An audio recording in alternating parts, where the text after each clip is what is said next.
Muito boa tarde, estamos de volta, Mundial, e você chegando nesta tarde para te fazer companhia, para levar muita informação, um bate-papo gostoso. Hoje eu estou recebendo aqui no estúdio da Vibe Mundial, Rodrigo Queiroz. Bem-vindo, Rodrigo. Obrigado, Samira, é uma satisfação imensa estar aqui hoje, junto com seus ouvintes, e participar mais uma vez da programação da Vibe Mundial. Estou muito feliz e vamos falar aí desse universo que nos traz aqui hoje. Não é? Muito bem-vindo, viu?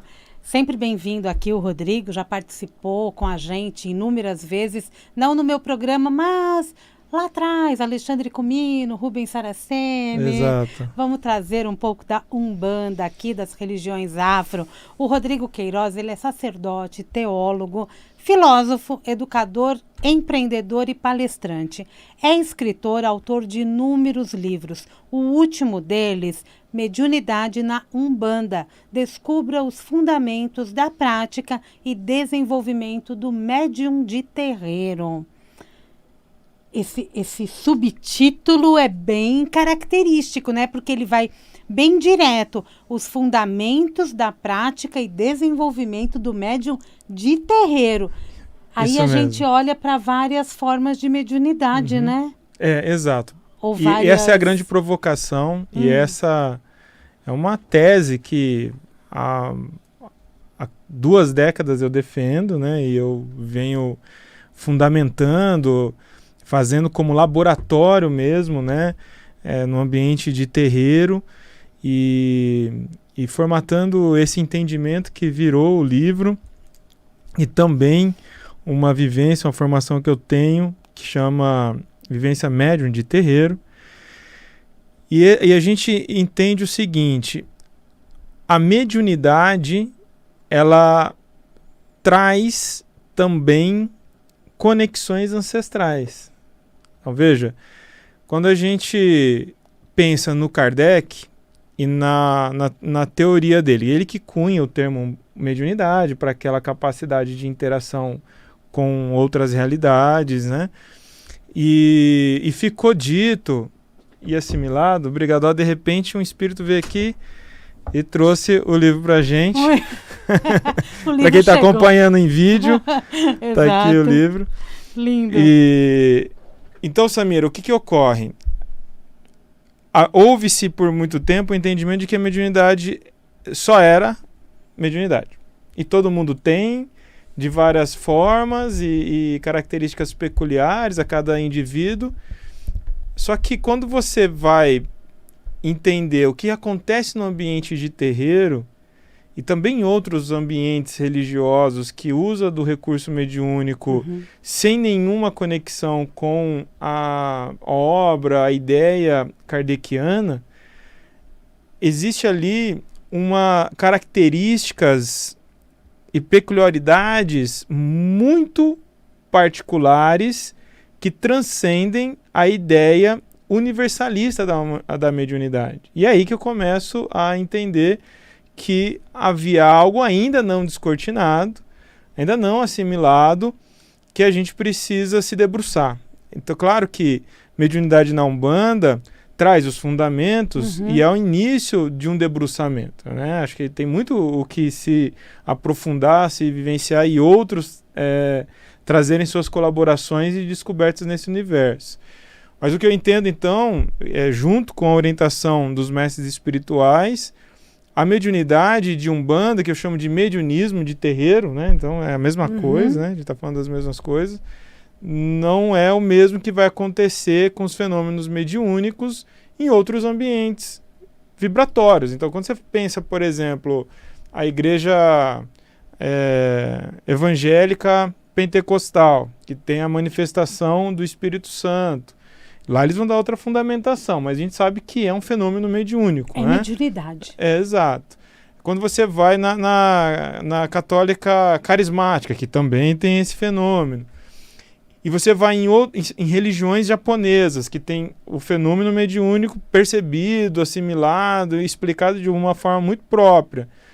Mesmo que a gente olhe com a lupa de que, bom, o nome desse fenômeno é mediunidade, é um fato, podemos confirmar isso.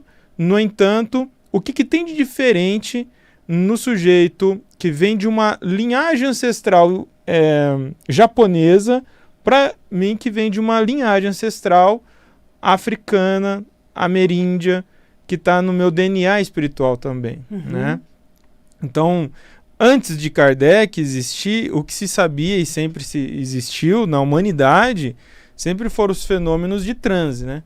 Então, o transe xamânico, né, que podemos dizer assim, que é a alteração da consciência, quando o sujeito, através de um ritual, através de uma concentração, de uso de alguma coisa, enfim, ele é levado a uma expansão de consciência, ele interage com outras consciências e realidades, isso é transe, né? E esse transe, se tem intercâmbio, né, se tem conexão com outras consciências, é o que a gente vai entender como um fenômeno de mediunidade. Só que por que eu, enquanto um sujeito brasileiro, né, aqui, no caso lá, perdido em Bauru, né, vai ter esse florescimento mediúnico, vai sair essa mediunidade e ela vai vibrar, né, ela vai sintonizar, assim como a vibe. Se você não colocar no 95,7, qualquer outra sintonia próxima pode até pegar ela com chiado, com ruído. Mas quando você sintoniza certinho, na região certa, no 95,7, fica cristalino. E com a fica mediunidade perfeito. é a mesma coisa? É a mesma coisa. Quando você está na frequência certa do seu eixo vibratório, da sua sintonia, então aquilo flui com mais excelência. E às vezes, muitas vezes, a pessoa está batendo cabeça em vários segmentos e não vai conseguindo se encontrar, e de repente ela se encontra. Ela encontrou o seu eixo ancestral, né? Porque a mediunidade, ela é uma condição do sujeito encarnado, né? É uma condição do Rodrigo, da Samira e cada indivíduo. Todos temos mediunidade. Depende do que você está falando, né? Tá. Essa é a grande questão. Essa porque, é a assim, grande questão. Se você se apoiar na ideia kardeciana de que a intuição já é mediunidade, então todo mundo tem. Ok. Só que eu diria que não. Né? A de terreiro é diferente. Não, a mediunidade de atividade. Né? Porque, veja só, intuição é algo que todo mundo tem. Mediunidade prática, que é aquilo que vai aflorar no sujeito, porque ele vai interagir com o mundo espiritual para um serviço específico, isso não é para todo mundo. Não é todo mundo que tem. Não quer dizer que quem tenha é diferente para melhor ou pior de quem tem. Não tem nada a ver. Só é uma característica. Tem gente que tem pinta, tem gente que não tem pinta. Entendi. Só isso. Né? Agora... então a mediunidade de incorporação, mediunidade de psicografia, mediunidade de clareaudiência. Então, isso não é todo mundo que tem. Alguns têm, outros não têm. Aí sim.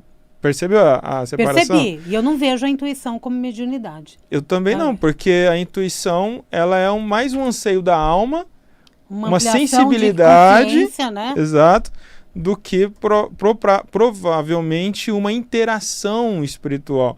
Porque a mediunidade acontecendo, né, ela comunicando, então tem que estar acontecendo o intercâmbio, a conexão com outra consciência, outra realidade, né?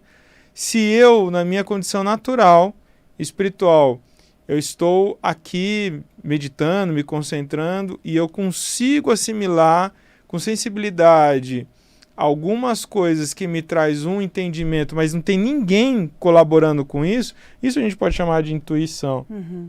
Mas ainda mais profundo, a intuição é um belo tema. A intuição é a voz da alma, Samira. A intuição não é achismos. A gente tem que tomar muito cuidado com essa diferenciar. As vozes na cabeça pode ser desde uma loucura, né? Desde você estar perturbado, ansioso, ou ser apenas ideias. Agora, a intuição é algo que a alma pulsa em você. Ela não fica gritando toda hora. Você tem uma ideia assim, acho que esse caminho não é o melhor para eu chegar em casa hoje. Você quer chamar isso de intuição, mas desculpa, não necessariamente isso é intuição. Pode ser só uma percepção pessoal, que veio daqui. referência.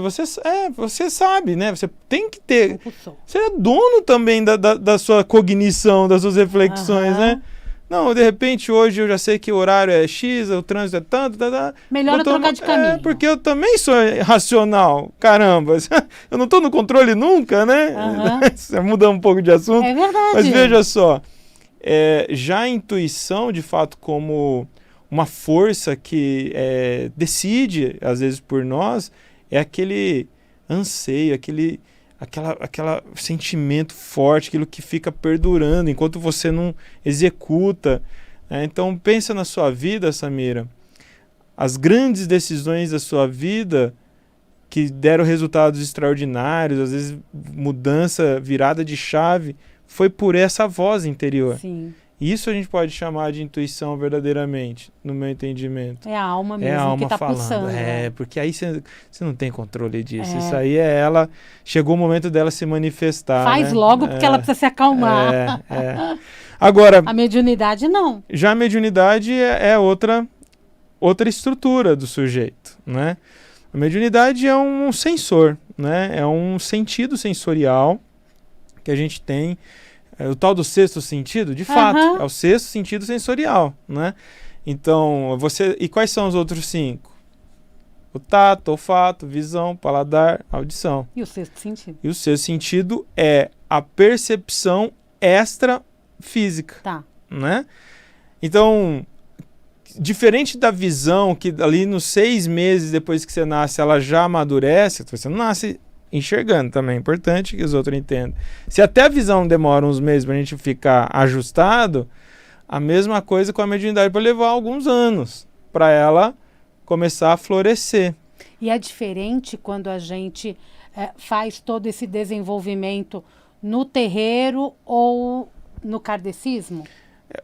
Principalmente é diferente quando você está sintonizado na sua ancestralidade, né? Então, se eu sendo de mediunismo de terreiro, e eu não tenho nenhum contato com terreiro, com esse tipo de ambiente, e aí começa a abrir a minha mediunidade, e alguém vem e fala assim, vou te levar lá no centro da minha tia, né? E lá é puro kardecismo e tudo mais. Isso pode me ajudar a apaziguar, pode ir me ajudando a conduzir, mas fatalmente, em algum momento, eu vou ser atropelado pela essência. O que é isso? É aqueles clássicos casos de que estamos aqui vendo o evangelho, rezando, chamando os mestres para trazer orientação e de repente vem um preto velho. Aquele médium, aquela pessoa que não tinha nenhuma referência com terreiro de nada, não sei o que, vem um caboclo. Ou, normalmente, vem um Exu e fala assim, é o seguinte, a história do Rubens Saraceno, que você citou aqui, é essa. Um dia na mesa veio o Exu e falou assim, o caminho dele é em outro lugar. Vou levar para outro lugar. Né? Então, assim, aí vem ali uma entidade que vem dessa ancestralidade e vai dar o se liga, vai falar, o caminho dele é tal, dela é tal. Ou vai só deixar conduzindo, ele vai perceber no momento certo, mas o que está vibrando ali é uma potência que tem uma conexão ancestral. E eu preciso conseguir explicar da forma mais simplificada possível. Posso, né? Pode, pode, porque eu tô aqui tentando, não consigo nem fazer pergunta. Porque o que acontece? Então, nós somos seres espirituais de vidas múltiplas, né? Já vivemos muitas outras vidas. Só que em algum momento a gente tem um ponto de partida, né? Tem que ter um ponto de partida. Então, é nesse ponto de partida que está nossa ancestralidade, nosso gene. E provavelmente, então, muitos de nós que hoje manifestamos a mediunidade no ambiente de terreiro, não importa qual é o segmento específico, a gente viveu nessa ancestralidade afro-indígena. Vamos ampliar, entende? E portanto, isso a gente está falando de séculos ou milênios atrás. Isso a gente traz a nossa carga espiritual, a gente traz nosso gene espiritual. Ninguém está imune a isso. Ninguém está imune. Então o que acontece? É isso que vai definir a sua teia de conexões. Se a minha ancestralidade começa na Normandia, por exemplo, eu não vou ter como ancestrais japoneses. Muito difícil. Né? Então, é isso. Agora, se eu vivi lá, minhas primeiras encarnações lá, do ladinho do Gengis Khan, então eu vou ter bastante carga oriental. Isso é um pouco negligenciado na percepção de lastro existencial das pessoas, né?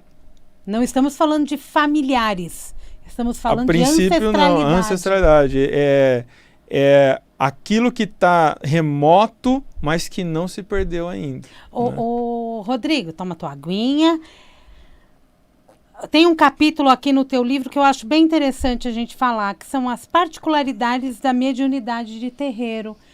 Muita gente, muitos ouvintes frequentam terreiro, outros não. Eu acho que é legal a gente sinalizar quais são essas particularidades, o que você tentou colocar aqui, que sensações eu tenho no meu dia a dia e falo, opa, vamos lá, tá na hora. Esse capítulo é bem especial, que é a hora que separa bem o joio do trigo, né? Mesmo, abrindo o capítulo 7. Você foi muito feliz. Capítulo 8. Isso. Então, o que acontece? Aí eu estou explicando, por exemplo, o que é típico do médium de terreiro. Um exemplo.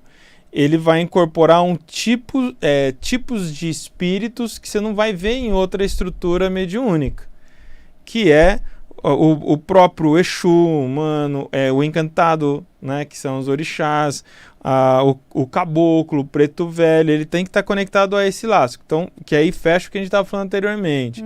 Mas, por exemplo, a incorporação. A própria incorporação é típico do transe de terreiro, desse fenômeno mediúnico específico. Na mesa, não é assim que acontece. Não pode se confundir, por exemplo, a psicofonia, que é quando o espírito fala, mas ele está aqui, parado, médio, e está falando. Que é um fenômeno muito interessante quando acontece no ambiente espírita, não é incorporação. Aí só essa estrutura motora sendo usada. Ele é um instrumento. Exatamente. A psicografia mecânica, que é o espírito escrevendo com a mão do médium, ele não está incorporado com o espírito. Ele está só que usando o braço. Aqui, aí eu pegar aqui no seu braço e começar a escrever. É isso, só que é invisível. Para alguns. Tem uns que e para outros que vêm, meu Deus me livre. Agora, o que acontece? Então, a incorporação já é ela em si a mediunidade base típica do mediunismo de terreiro. Isso já é um grande ponto. Como acontece, e se eu não me engano, nesse capítulo mesmo vai ter uma ilustração, que para quem está vendo em vídeo talvez conseguiria ver. Mas assim... Vai na livraria, acaba de comprar o livro. Não é. Não tem. Então, aí o que acontece? A incorporação típica dessa mediunidade, ela tem uma exigência mecânica, que é a conexão dos chakras, e sempre no mínimo 3, né? Que é o frontal, o laríngeo, o cardíaco, que o espírito consegue fazer uma dominação motora no médium. Que é através dessa capacidade que a entidade muda de forma plástica o médium. O que é isso? Estética. Então muda a fisionomia, muda a voz, muda os trejeitos. Incorporar é também usar dessa corporeidade do espírito, porque a gente se comunica com o corpo. Olha eu aqui, né? Quem está vendo, o tempo todo. Eu estou aqui gesticulando. Essa é a forma como eu existo agora, né? Então, quando a gente vê uma incorporação no ambiente de terreiro, a gente está vendo também esse processo acontecer do uso da corporeidade. Então, isso é muito específico ali também. Além disso, a gente tem, por exemplo, o uso necessário na movimentação dessa espiritualidade de recursos mágico-energéticos. Então, a combinação de elementos diversos, né, como a vela, as ervas queimadas na forma de fumaça, a própria erva de poder como o tabaco, elementos, frutas, flores, isso tudo faz parte do universo que está dentro da especificidade desse mediunismo, como ele vai atuar, né? Então, um exemplo, Na mediunidade de Umbanda, a doutrinação, a orientação é uma das características, mas a manipulação energética, a mudança do seu campo vibratório, purificações profundas no seu campo espiritual, é propriedade do trabalho, que a gente chama de trabalho, dessa manifestação mediúnica do ambiente de terreiro. Entendi. Então essas são algumas particularidades que a gente encontra na mediunidade de terreiro, que a gente vê nesse tipo de característica mediúnica, né? A partir do momento que o médium ele teve esse desenvolvimento, ele encontrou esse eixo, ele tem controle de tudo isso, ele tem direitos e deveres a partir daí? Tem uma palavra que você usou que me tocou muito profundamente. Vai me bater agora. O dever, né? O dever traz um sentimento de obrigatoriedades, né? A Umbanda, aí eu tenho que vir aqui para o aspecto da Umbanda, porque quando a gente fala de mediunismo de terreiro, transcende a Umbanda, né? Então, quando você vai em outras religiões de matriz africana, aí tem seus dogmas, seus deveres, suas obrigações. São muitas, né, Exato. Rodrigo? Agora vamos, então, no que cabe a mim, de fato, que é a Umbanda. A Umbanda é uma religião livre e de libertação, né? De liberdade. Então, quando você descobre a mediunidade, não é dever seu desenvolver. Isso é um ponto sensível ainda. Não sei se você tem conhecimento, Samira, mas as pessoas acham que se você não desenvolve a mediunidade, você fica doente. Eu já ouvi muito isso. Você vai ter problema espiritual, material, emocional, a vida vai ficar tudo cagada e não sei o quê. E isso vira argumento de manipulação. Porque quando você está descobrindo a mediunidade, está acontecendo algumas coisas, fenômenos na sua vida, que você está fragilizado. E se vem alguém que ou está de má intenção, ou só não sabe se expressar direito e fala, não, você tem que desenvolver, porque se você não desenvolver, vai acontecer XYZ, você automaticamente aceita. Porque fala que é o seu dever. Porque usa como argumento dois vieses. A missão, você tem uma missão, você é missionário, não pode fugir. Ou o karma, então você tem uma dívida, né? Que o karma no Ocidente é posto como uma dívida, né? Um Serasa do além, que você não sabe como você contraiu, esse nome surge. Então, isso é um problema. Né? É por isso que eu falei que é um ponto sensível. Para eu poder responder para você assim, não há nenhum dever.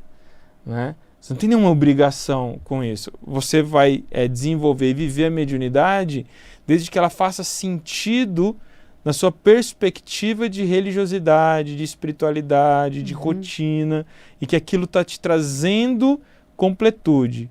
Porque se em algum momento parecer obrigação, parecer difícil, parecer te atrapalhar, não faça.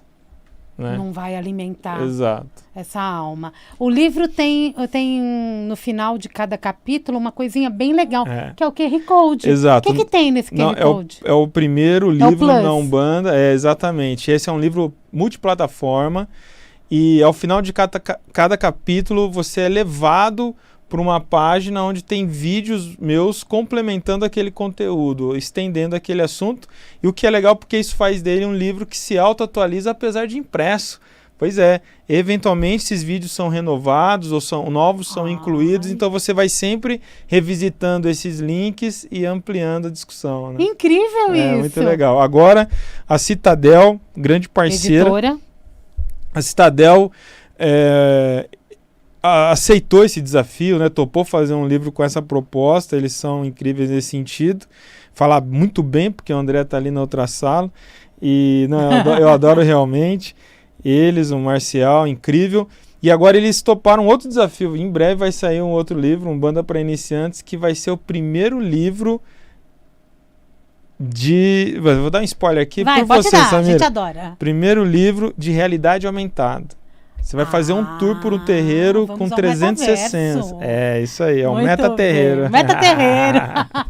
Ai, Rodrigo, o programa passa tão rápido. A gente está quase nos últimos segundos quase do programa. Poxa. Quem quiser contato, com o Rodrigo Queiroz? Qual é o melhor caminho? O melhor caminho é no Instagram, no perfil Umbanda_EAD.